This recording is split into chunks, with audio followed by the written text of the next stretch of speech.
కర్నూలు జిల్లా ఎమ్మిగనూరులో వైసీపీ రీలే నిరాహార దీక్షలను చేపట్టింది. డిఎస్సీలో అక్రమాలు జరిగాయంటూ వైసీపీ ఆరోపిస్తుంది. సిబిఐ విచారణ జరిపించాలని వైసీపీ నేతలు కోరుకున్నారు.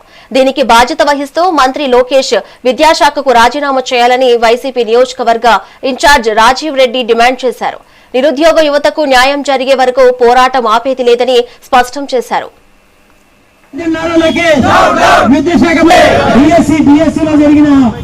సిబిఐ విచారణ చేయాలి, డిఎస్సీ పై సిబిఐ విచారణ చేయాలి.